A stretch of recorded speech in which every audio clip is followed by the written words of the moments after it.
Happy Friday, everyone. Well, today is the day, February 21st, 2025, the effective day of ESTA. So last night, both the House and the Senate have passed the Senate amended version of House Bill 4002 regarding the Earned Sick Time Act. And sneaking in just before the deadline, Governor Whitmer is expected to sign the bill, and it should still go into effect today as planned. Some of the changes that were proposed and agreed upon by both parties are as follows.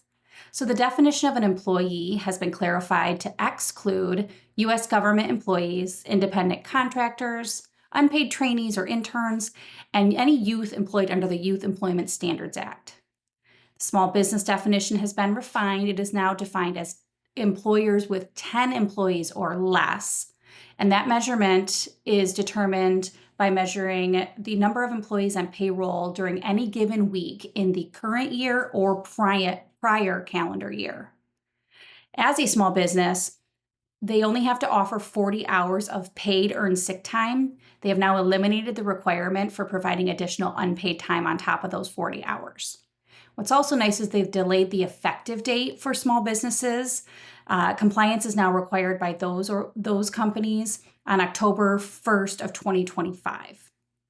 What's really nice for many employers is the question around front loading, and the parties have agreed that front loading of at least 72 hours will eliminate the carryover requirement, will meet the provisions of the Act. It also eliminates the requirement for tracking and accrual.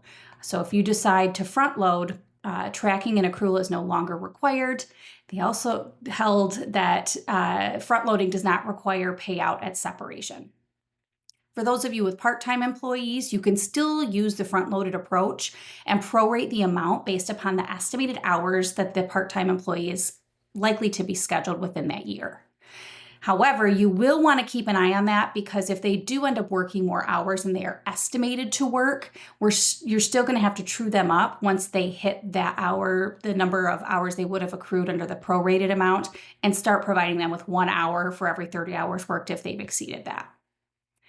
Carryover is now limited to 72 hours for large employers and 40 hours for small businesses, where it used to be unlimited carryover.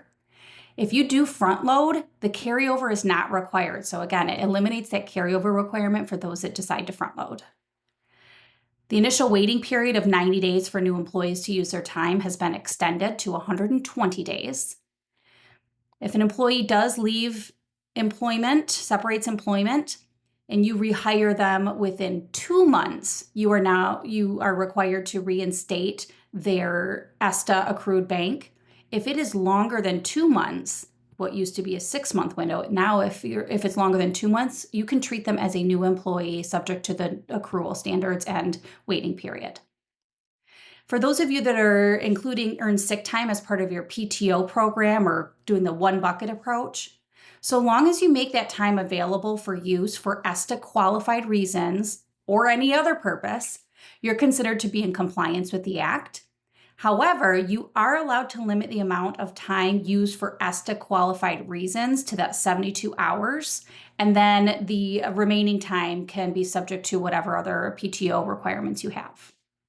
Some updates to the notification requirements. They're still requesting 7 days notice for foreseeable usage of their earned sick time.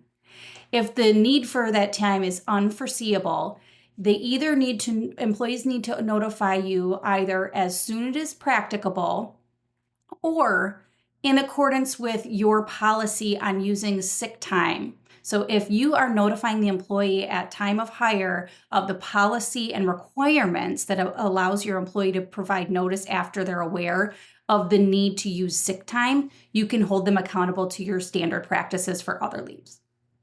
The employee is now required to provide documentation within 15 days after requested by employer. The former verbiage in the Act said in a timely manner, which we all know is subject to interpretation.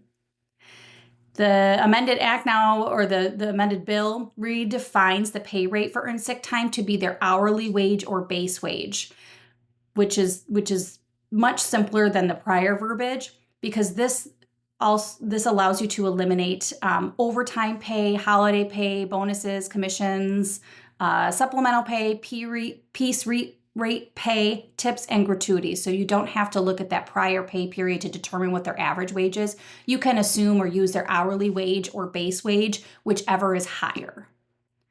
Earned sick time can now be used in 1 hour increments. It no longer has to be done or allowed to be used at the smallest time allowable, or the smallest increment of time that your timekeeping system allows. So ESTA may be used you can require use in 1 hour increments, or the smallest amount of time allowable for other absences. So if you allow other absences to be tracked in 15-minute increments, you're going to want ESTA to allow ESTA to be used in the same time increments. What's also really nice about this amended bill, or this bill that the parties agree on, is that it removes the rebuttable presumption of an employer's noncompliance. So the employer isn't assumed guilty until proven innocent, which relieves a lot of the pressure on employers and a bit of the scare. It also removes the right of civil action. So individuals now are not allowed to sue a company directly. They do have to file suit through Leo.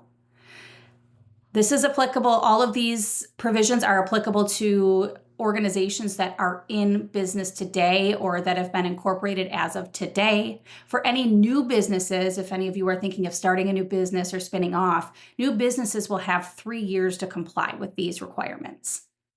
So Governor Whitmer is expected to sign this yet this morning. We don't have a final version, but these are our best understanding of the amended bill that's passed through both the House and the Senate.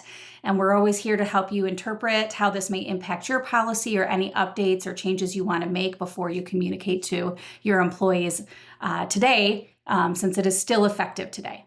Of course, give us a call, reach out if you have any questions or concerns. We're happy to help. Happy Friday, all.